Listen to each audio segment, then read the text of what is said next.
Hello दोस्तों, तो आज हम लोग पढ़ने वाले हैं green skills unit 5 information technology class 9th। ये जो चैप्टर है वो यूनिट 5 यानी ग्रीन स्किल का पहला चैप्टर है और इसका नाम है नेचुरल इन्वायरमेंट एंड अस। तो आइए शुरू करते हैं इस वीडियो को। यानी इस चैप्टर में सबसे पहला जो टॉपिक है वो है व्हाट मेक्स नेचुरल इन्वायरमेंट। सबसे पहले हम लोग इसको समझते हैं कि क्या ये कहने की कोशिश कर रहा है व्हाट मेक्स नेचुरल इन्वायरमेंट, यानी क्या क्या चीज़ें मिलकर यानी क्या क्या चीज़ें इन्वॉल्व होती है एक नेचुरल इन्वायरमेंट बनाने में। तो यहाँ पर सबसे अच्छा यहाँ पर एक हम बोल सकते हैं डिफिनीसन है, पढ़ते हैं इसको।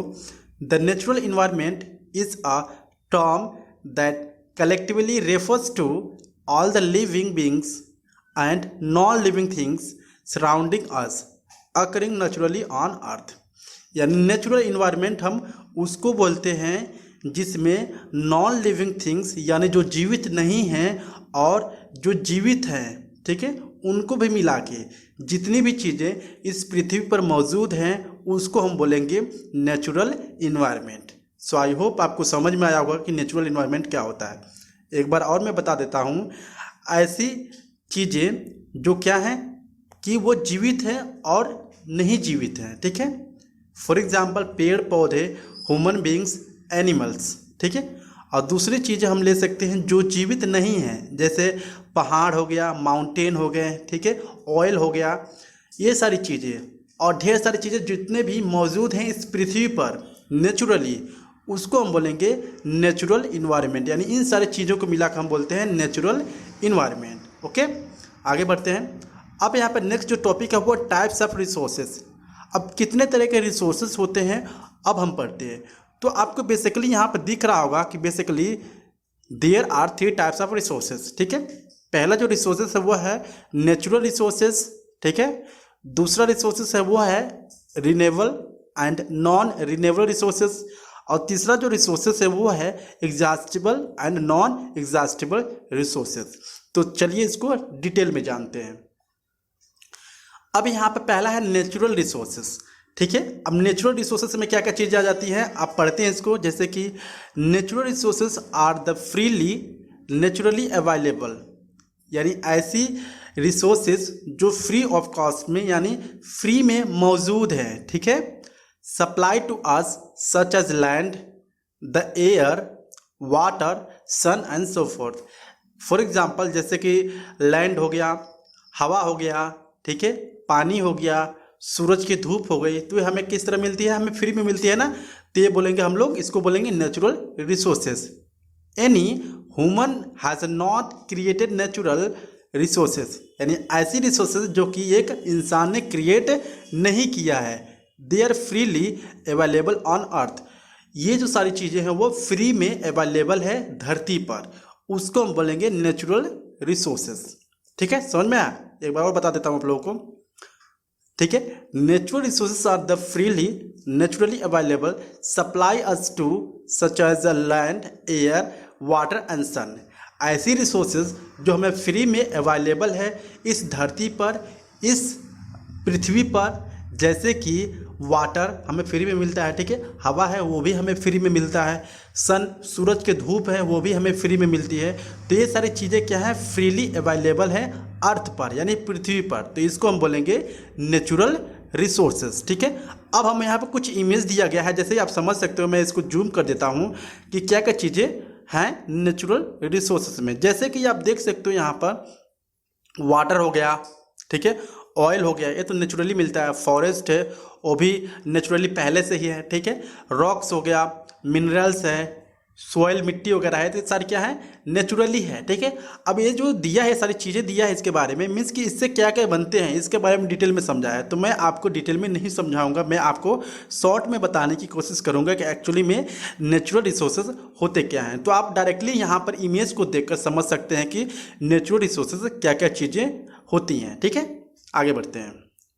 अब नेक्स्ट जो है वो है renewable and non renewable resources, ठीक है। Renewable and non renewable resources क्या होते हैं, पहले इसको देखते हैं। रिन्यूएबल रिसोर्सेज क्या होते हैं, the natural that resources can be reproduce with in a few years और डिकेड्स, ठीक है। ऐसी रिसोर्सेस जिसको फिर से रिप्रोड्यूस किया जा सकता है, यानी फिर से पुनः बनाया जा सकता है कुछ ही साल में या कुछ ही 10 से 20 साल में, तो उसको हम बोलेंगे कि क्या बोलेंगे, रिन्यूएबल रिसोर्सेस। एग्जाम्पल ट्रीज, ठीक है, जैसे कि अगर कोई पेड़ को काट देता है तो हम लोग फिर से प्लांट करके पेड़ को उगा सकते हैं, तो इसको हम बोलेंगे रिन्यूएबल रिसोर्सेस, ठीक है। अब बात आती है नॉन रिन्यूएबल रिसोर्सेज, ठीक है। नॉन रिन्यूएबल रिसोर्सेज क्या होती हैं? A natural resources that take time for its, ठीक है, regenerations and can not be replaced और regrown at a scale of comparable to its consumptions. यानी ऐसी रिसोर्सेज जो पुनः क्रिएट या रिप्रोड्यूस नहीं किया जा सकता है, उसको हम बोलते हैं non renewable resources. Okay, for example में आ जाएगा नॉन रिन्यूएबल रिसोर्सेज में, जैसे पेट्रोल है, कोयल एंड कोयला है, नेचुरल ऑयल और गैस है। ये जब एक बार धरती से खत्म हो जाएंगे तो हम लोग इसको दोबारा कभी भी नहीं बना पाएंगे, चाहे कितना भी हम लोग टेक्नोलॉजी का यूज कर लें। तो इसको हम बोलेंगे non renewable resources. Renewable resources उसको बोलते हैं जिसको हम फिर से क्रिएट कर सकते हैं, और नॉन रिन्यूएबल रिसोर्सेज को उसको बोलते हैं कि जिसको फिर से पुनः या नहीं बनाया जा सकता है, उसको हम बोलते हैं non renewable resources. Renewable resources का एग्जाम्पल हो सकता है ट्री, और नॉन रिन्यूएबल रिसोर्सेज का एग्जांपल है पेट्रोल, कोल, नेचुरल गैस, ठीक है, ये सारी चीज़ें आ जाएंगी।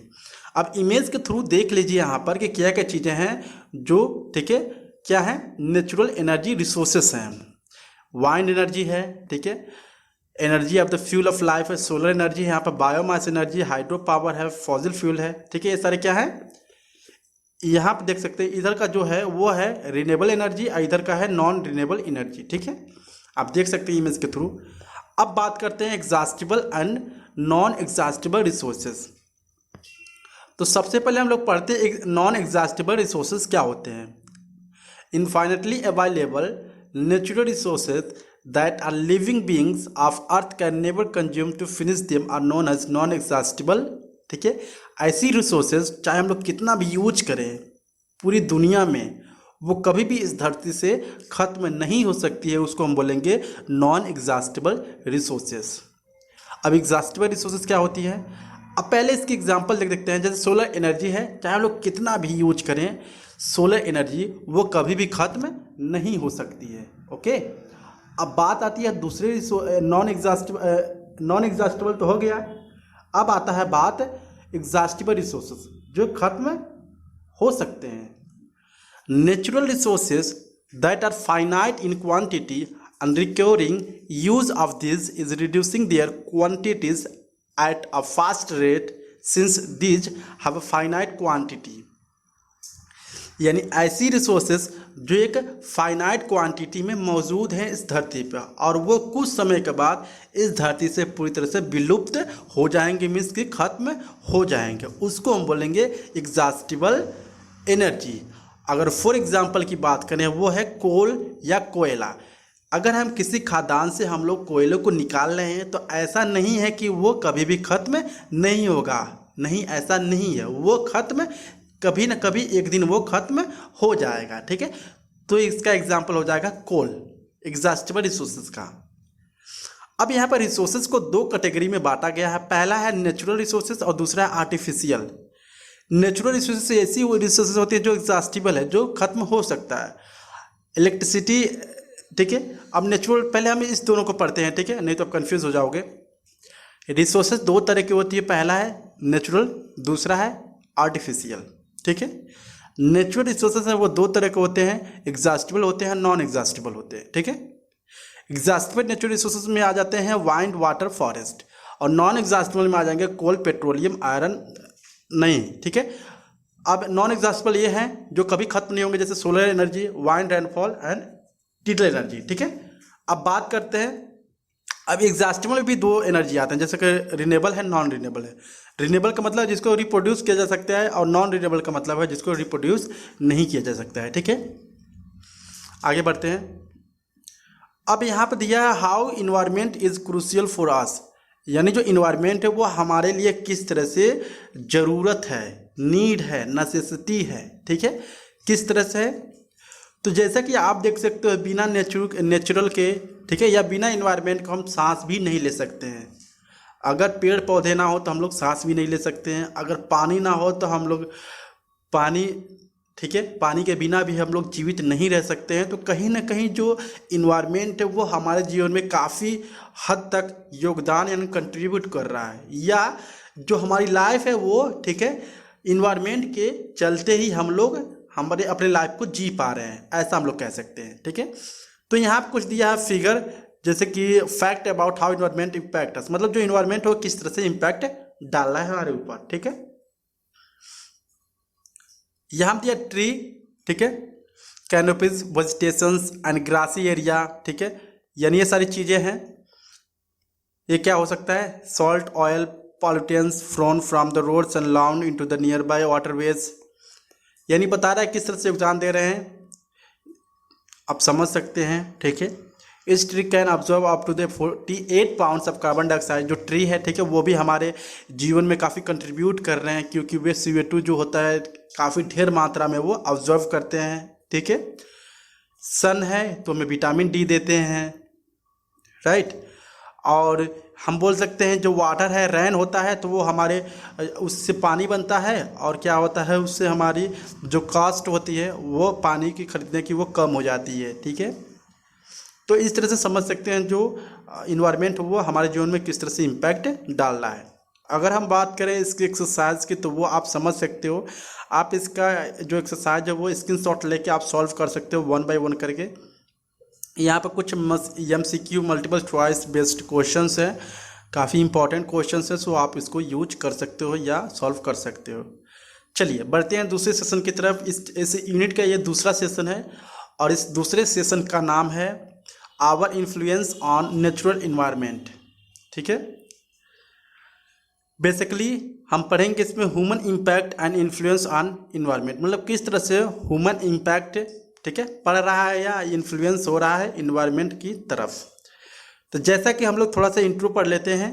जैसा कि हम लोग जानते हैं कुछ 100 साल पहले से, ठीक है, यानी 100 साल पहले से ज़्यादा हम लोग क्या हो चुके हैं, ग्रो हो चुके हैं, और हम जो मोड ऑफ ट्रांसपोर्टेशन है मीन्स की आने जाने की जो सुविधा है वो पूरी तरह से अच्छी से हम लोग क्या कर रहे हैं उसको इम्प्रूव कर रहे हैं दिन पे दिन।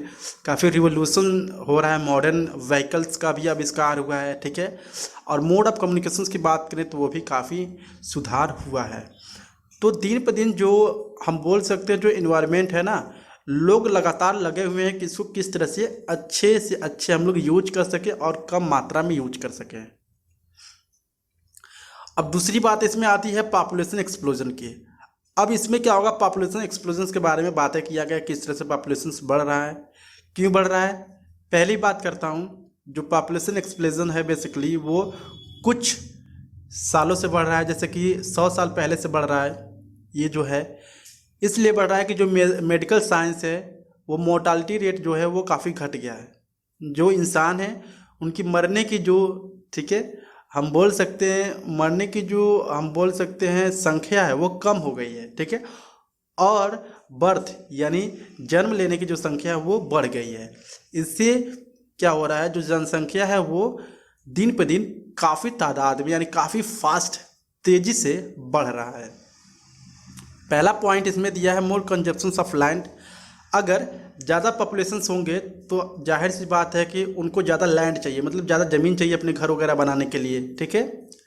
दूसरी है मोर फॉरेस्ट बीइंग कट। अगर, ठीक है, ज़्यादा जनसंख्या होंगे तो उनको फर्नीचर की ज़रूरत होगी, ठीक है, फर्नीचर की ज़रूरत होगी लोगों को, तो वो ढेर सारे पेड़ पौधे भी काटेंगे। तो इसके थ्रू क्या हो रहा है, डिफॉरेस्टेशन भी हो रहा है। आगे है मोर प्रोडक्शन ऑफ कार्बन डाइऑक्साइड। अगर ज़्यादा पॉपुलेशन होगा तो ज़्यादा क्या करेंगे, कार्बन डाइऑक्साइड प्रोड्यूस करेंगे, ठीक है।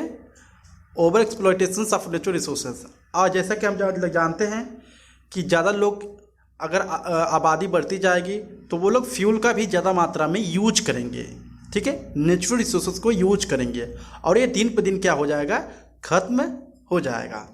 तो इससे काफ़ी बड़ी प्रॉब्लम आने वाली है हमारे फ्यूचर में, अगर इसी तरह से इसी स्पीड से हमारी जो जनसंख्या है, पॉपुलेशन है वो बढ़ती जा रही है। तो अब दूसरी बात करते हैं पॉल्यूशंस, कि इस नेचुरल इन्वायरमेंट में किस तरह से पॉल्यूशंस हो रहे हैं।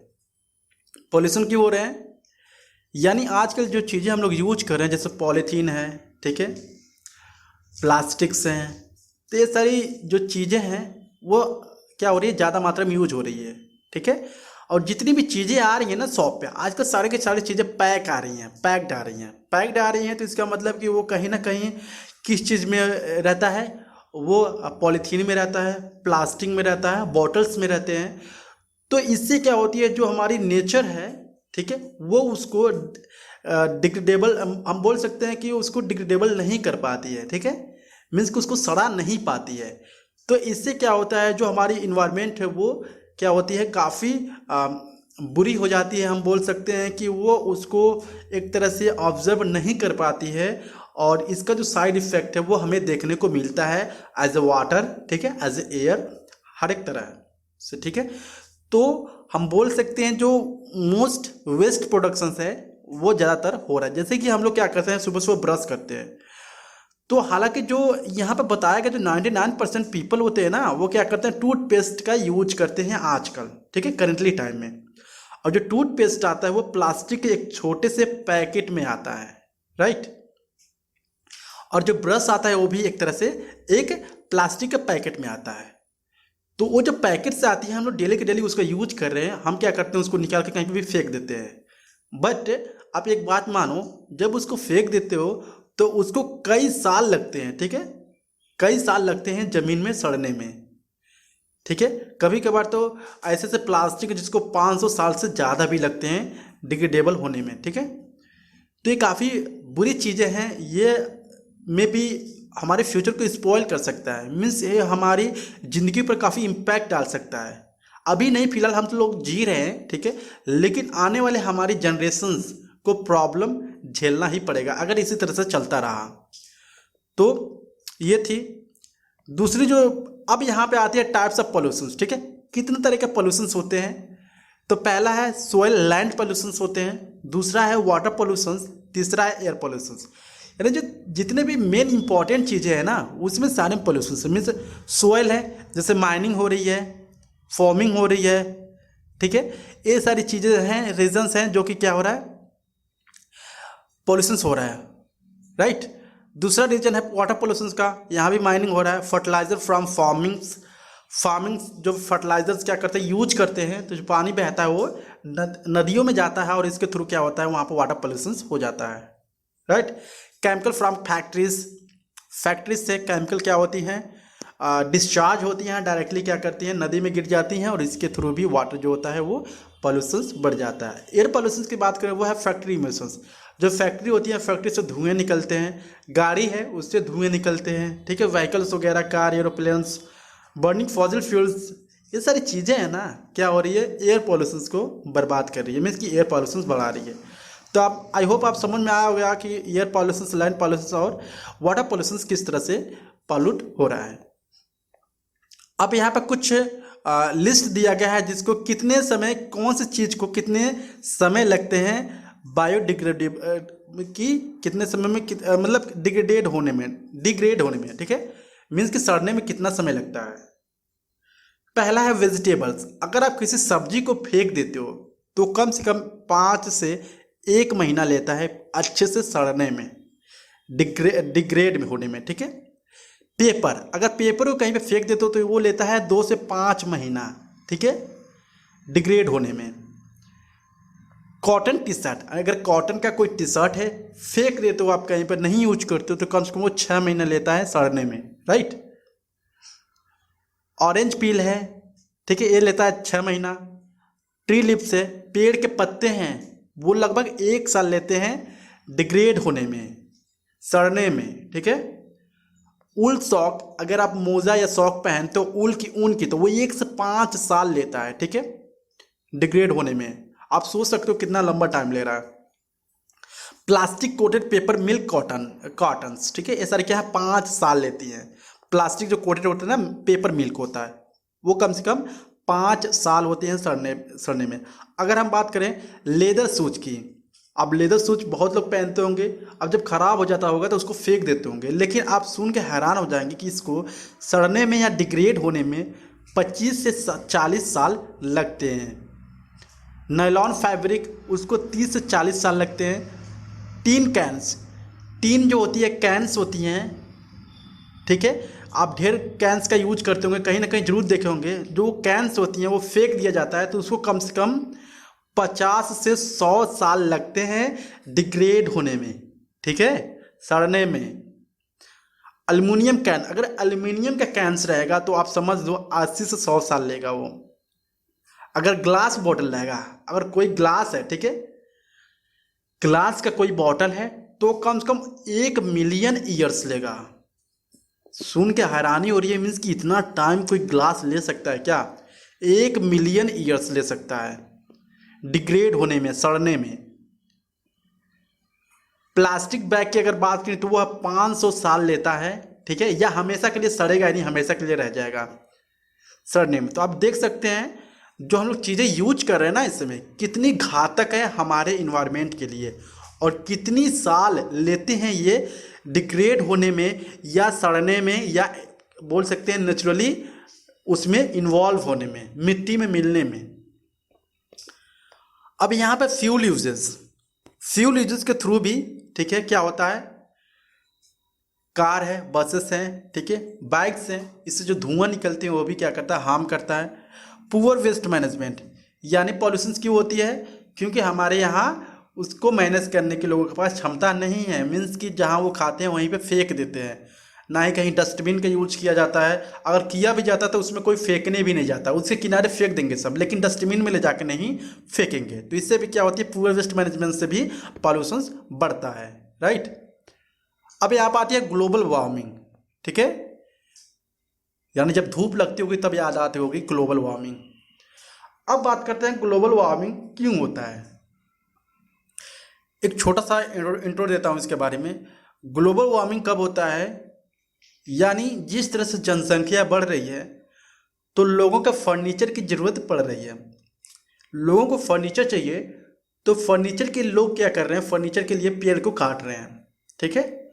जब पेड़ को काट रहे हैं तो इससे क्या हो रही है, जो पेड़ है वो घटते जा रहे हैं, जो ऑक्सीजन बनाती है वो घटते जा रहे हैं, ठीक है।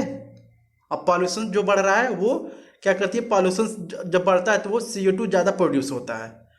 अब जितना ही पॉल्यूशन बढ़ेगा उतना ही CO2 बढ़ेगा, जितना पॉल्यूशन बढ़ेगा उतना पेड़ लोग काटेंगे, उतना फर्नीचर बनाएंगे, और इसका कोई उपाय कोई नहीं ढूंढ रहा है, मीन्स सब काट रहे हैं दिन पर दिन, मतलब कि पेड़ को काट रहे हैं, फर्नीचर बना रहे हैं।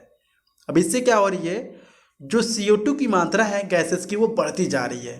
जब बढ़ती जा रही है तो इससे क्या हो रही है, ग्लोबल वार्मिंग इस तरह से क्या हो रही है, काफ़ी बढ़ती जा रही है, मीन्स कि टेम्परेचर है वो काफ़ी ज़्यादा होती जा रही है हर एक साल।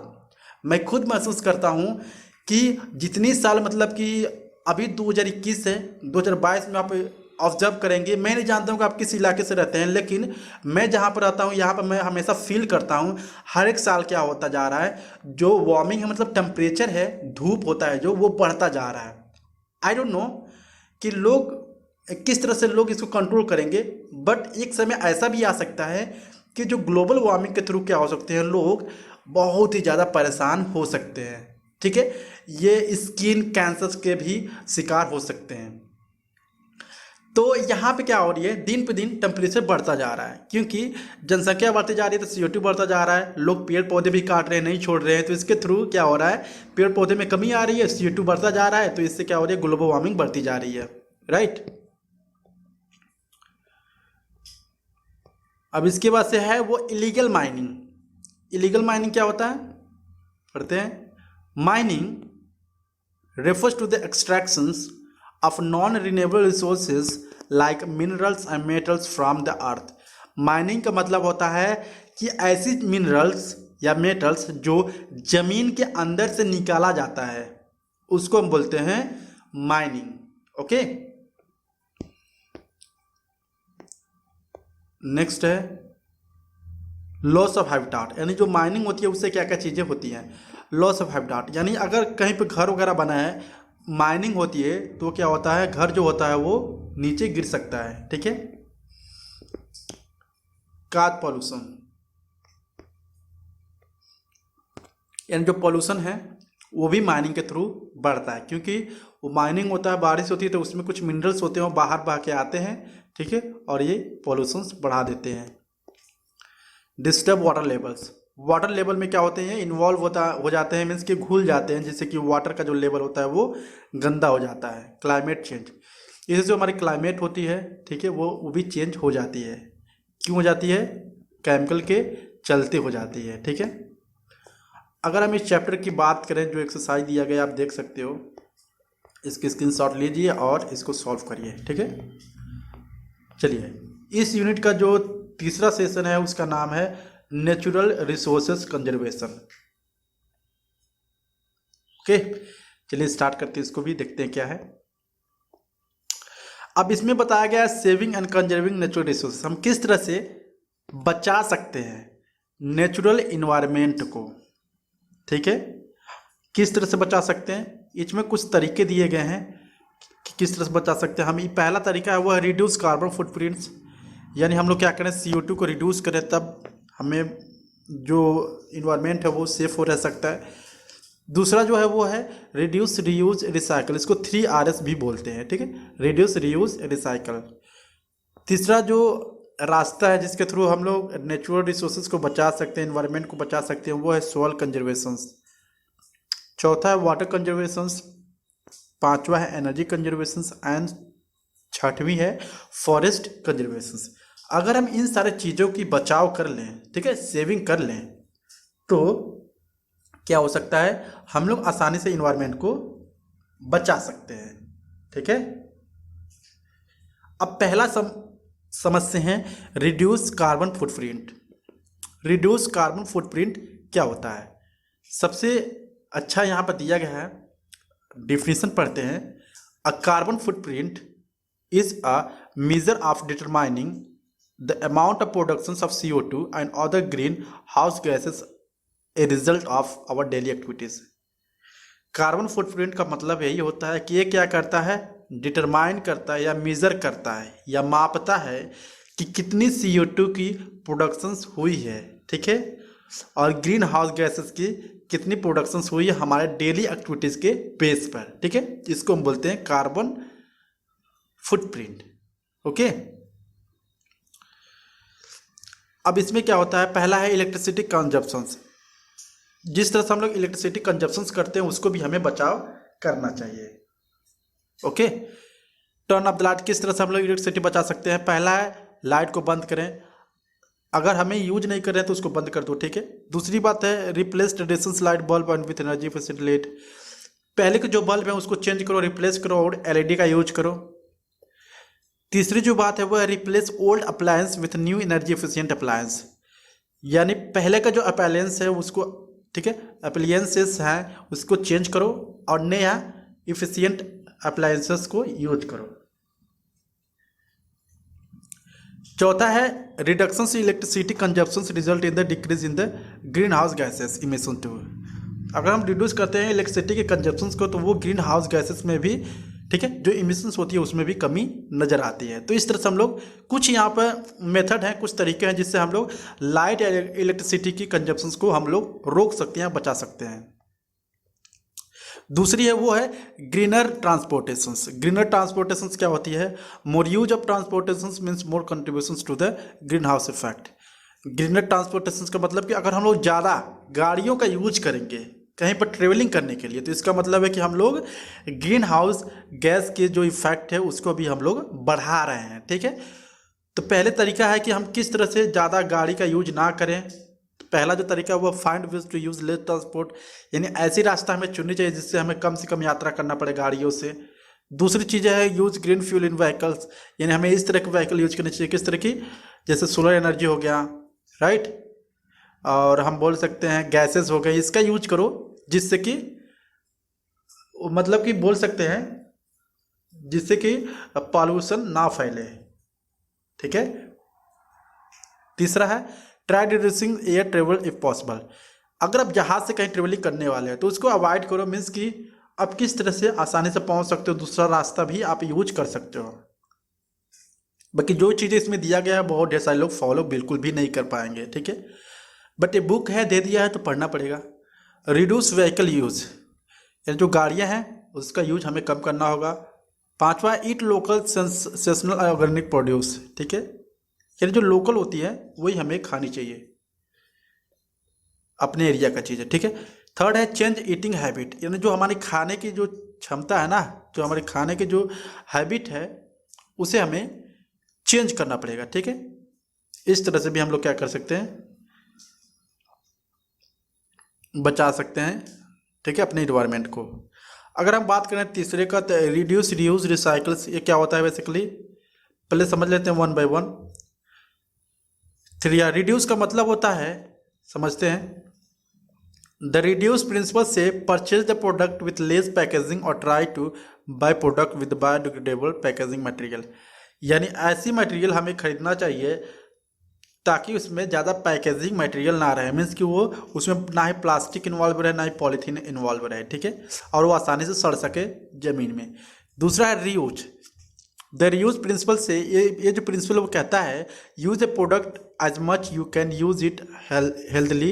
Example, you can reuse water bottle as a planter for a small plant, और an old T shirt can be transform into the pyjama और ए टोट बैग। रीयूज का मतलब होता है कि ऐसी प्रोडक्ट आप खरीदो जिसकी आप रीयूज कर सको। जैसे कि आपने एक पानी का बोतल खरीदा, तो ऐसा नहीं है कि मतलब उसको पी के बोतल को फेंक दो, नहीं, आप क्या कर सकते हो, उसमें कुछ पौधे भी लगा सकते हो, ठीक है, या कोई आपके पास कोई कपड़े है, टी शर्ट है, आप उसका कुछ और भी बना सकते हो, ठीक है। तो इस तरह से चीज़ें आप कर सकते हो, राइट। इसके बाद है रिसाइकल। रिसाइकल क्या होती है, the recycle principle says take a used item and transform it in different usable form, यानी डिफरेंट जो आइटम है उसको, ठीक है, एक अलग नज़रिए या अलग अलग तरीके से उसको यूज करो, ठीक है। जैसे ओल्ड न्यूज़पेपर है, plastic, glasses, magazines and electronic, process them into the new usable product, ने ऐसा प्रोडक्ट बना दो जिसको कि फिर से यूज किया जा सके, उसको बोलते हैं रिसाइकल। सॉइल कंजर्वेशन, अब मिट्टी जो है उसको कंजर्वेशन किस तरह कर सकते हैं, किस तरह बचा सकते हैं। Soil conservation is the process of preserving soils fertility and preventing soil erosion. Soil conservation का मतलब होता है ऐसा प्रोसेस होता है जो कि सॉइल फर्टिलिटी को बचाया जाता है। सॉइल फर्टिलिटी का मतलब होता है कि जो मिनरल्स या न्यूट्रिएंट्स होते हैं मिट्टी में वो कभी भी समाप्त ना हो, उसको बचाया जा सके, ताकि हम लोग जब भी फसल वहाँ पर हम लोग बोएं या वहाँ पर ग्रो करें तो अच्छी फसल हो, ठीक है। एंड प्रिवेंटिंग सॉइल इरोजन, और जो सॉइल इरोजन होता है मीन्स जो मिट्टी होती है कट जाती है, गिर जाती है नदी में, उसकी भी बचाव किया जा सके, उसको हम बोलते हैं soil conservation. So I hope आपको समझ में आया होगा। इसको मैं काफ़ी शॉर्ट में बताया हूँ। अब देखो यहाँ पर सॉइल कंजर्वेशन के कुछ टेक्निक हैं। क्या टेक्निक है, क्या क्या करके आप यूज कर सकते हो, किस तरह बचा सकते हो। पहला, नो टिल फार्मिंग। क्या है, tilling the traditions agriculture practice of soil prevention by mechanical agitation of various types such as digging, steering and, ठीक है, over turning. Tilling disturb the soil, यानी इसका मतलब है कि पहले का जो ट्रेडिशंस का यूज होता था, मतलब पहले ज़माने में जो यूज होता था, ठीक है, मिट्टी को, ठीक है, हटाने के लिए या मिट्टी में गड्ढे करने के लिए, ठीक है, तो हमें यूज नहीं करना, हमें एक नया, ठीक है, प्रोसेस को यूज करना है ताकि मिट्टी को डिस्टर्ब ना कर पाए। क्रॉप रोटेशंस क्या मतलब होता है, row of different crops are form on the same land and row are rotate every year. Means कि यहाँ पर है कि आप जिस रो में, ठीक है, आपका खेत है, अगर आप इस रो में हमेशा क्या कर रहे हो, अपना फसल लगा रहे हो, तो इसको रोटेट करते रहिए। आप ऐसे लगाए हो हमेशा, आप क्या करो, किसी साल आप ऐसे लगाया करो, ठीक है, इस रो में लगाया करो जो फसल है। इससे क्या होता है, जो आपकी सॉइल की फर्टिलिटी है वो भी, ठीक है, बरकरार रहेगी, और क्या होगा, आपका जो फसल होगा काफ़ी अच्छा होगा। टेरेस फार्मिंग, आप टेरेस फार्मिंग भी कर सकते हो, ठीक है।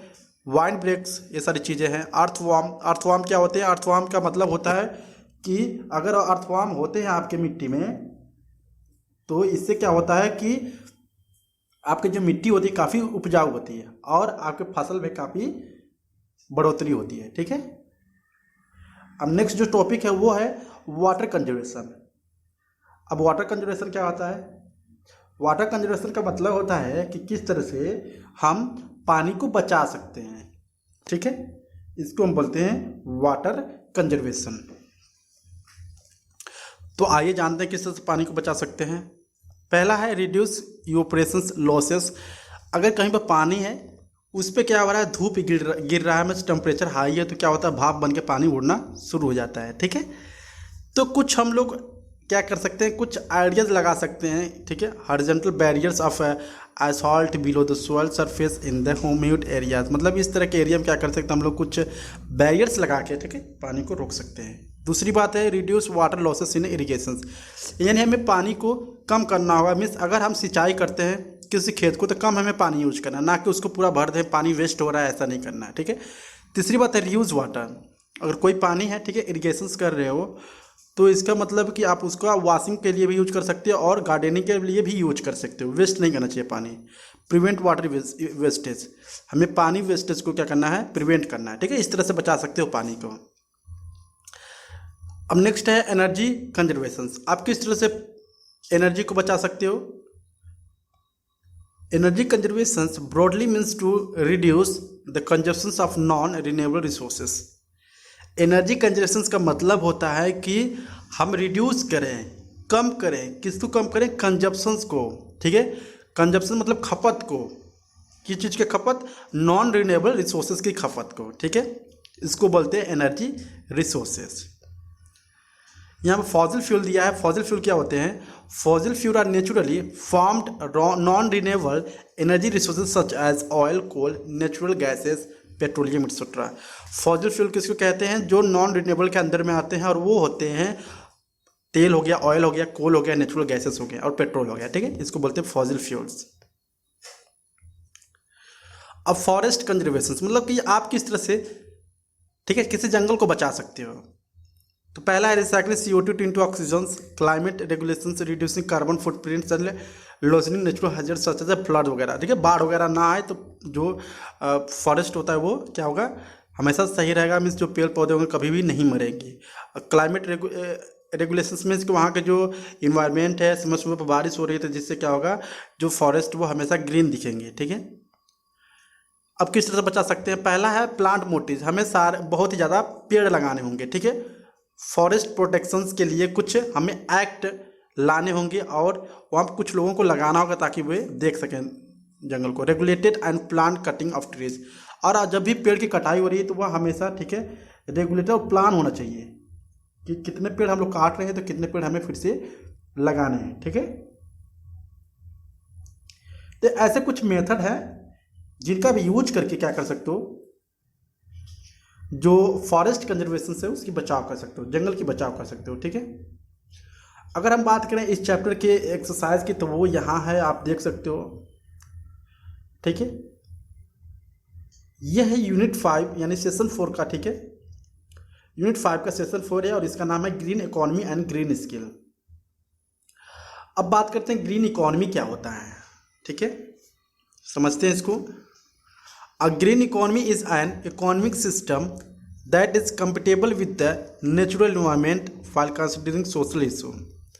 ग्रीन इकोनॉमी क्या है, एक इकोनॉमिक सिस्टम है जो क्या है, एक नेचुरल इन्वायरमेंट को क्या करता है, कंपेटिबल होता है। मीन्स कि ऐसी इकोनॉमी जो नेचुरल, हम बोल सकते हैं नेचुरल इन्वायरमेंट को बढ़ावा दे, ठीक है, उसको बोलते हैं ग्रीन इकोनॉमी।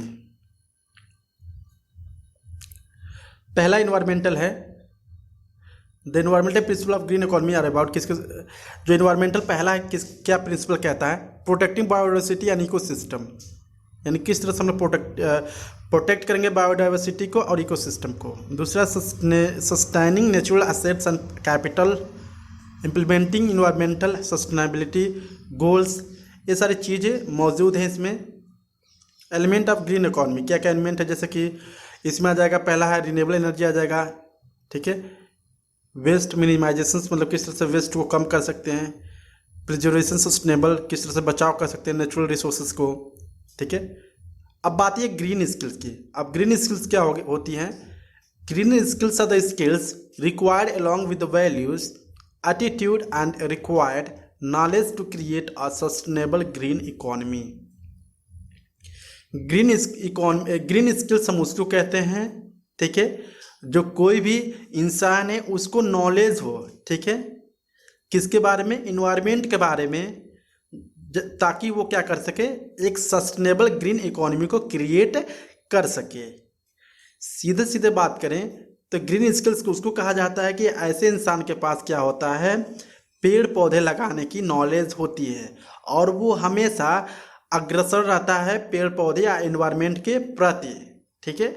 वो ढेर सारा कंट्रीब्यूट करता है नेचुरल इन्वायरमेंट में, जैसे पेड़ पौधे लगाता है, लोगों को जागरूक करता है, पानी पौधे में पानी देता है, तो सारी चीज़ें करता है, उसको बोलते हैं ग्रीन स्किल्स। यानी ऐसा पर्सन जिसको पेड़ पौधे लगाने की नॉलेज हो, ठीक है, जो कि सस्टेनेबल ग्रीन इकोनॉमी को मेंटेन कर सके, उसको हम बोलेंगे ग्रीन स्किल्स।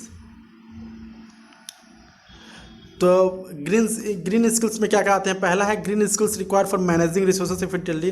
ग्रीन स्किल्स क्या होता है, क्या मांगता है कि आप मैनेज कर सको किसी भी रिसोर्स को आराम से इफिशिएंटली, ठीक है। दूसरी जो चीज़ है वो green skills required for low carbon footprints. यानी ग्रीन स्किल्स अगर आपके पास है तो आपको दिमाग लगाना होगा कि किस तरह से आप जो कार्बन है, CO2 है, उसको कम कर सकते हो, ठीक है, लो कार्बन फुटप्रिंट कैसे कर सकते हो। तीसरा है green skills required for climate resilience, मतलब किस तरह से आप क्लाइमेट को क्या कर सकते हो, क्लाइमेट के अकॉर्डिंग उस प्लांट को लगा सकते हो। Green skills required for the managing natural assets, किस तरह से नेचुरल एसेट यानी इन्वायरमेंट को आप मैनेज कर सकते हो, ये सारे कहलाते हैं ग्रीन स्किल्स, ठीक है। आगे बढ़ते हैं, ग्रीन जॉब्स। अब ग्रीन जॉब्स क्या होती हैं देखते हैं। A job refers to the job that is environmental friendly, यानी ऐसा जॉब जो इन्वायरमेंटल फ्रेंडली हो, ठीक है, यानी आप इन्वायरमेंट के प्रति कुछ काम करते हो, जैसे पौधे लगाते हो, पौधे में पानी डालते हो, ठीक है, या आप बोल सकते हैं पौधे की देख रेख करते हो, तो इस तरह के बोलते हैं ग्रीन जॉब, ठीक है। Any traditions job or work when executed in a way that it too supports environment and sustainable development, it called a green job. यानी ऐसी जॉब जो कि आप क्या करते हो, बढ़ावा देते हो, किसको, पेड़ पौधे को लगाने को, पानी दे रहे हो, ठीक है, यानी आप क्या कर रहे हो कि ग्रीन रिसोर्सेज को मेंटेन करने में आप कंट्रीब्यूट कर रहे हो, तो ये क्या होती है, ग्रीन जॉब होती है, ठीक है। और यहाँ पर different types of green carriers कितने तरह के होते हैं, जैसे कि outdoor and field based jobs हो सकता है, ठीक है, traditional job with green alternative, example auto manufacturing हो सकता है, रिन्यूएबल रिसोर्स में काम कर सकते हो, compliance and policy making jobs है, ठीक है। तो इस तरह की चीज़ें में आप काम कर सकते हो, उसको बोलते हैं ग्रीन जॉब। अब यहाँ पे आती है इस चैप्टर का जो हम बोल सकते हैं एक्सरसाइज है, जिसको आप इसकी शॉर्ट लेके आप इसको सॉल्व कर सकते हो। सो आई होप आपको वीडियो काफ़ी अच्छा लगा होगा। अगर अच्छा लगा है please like and subscribe my channel. Thank you.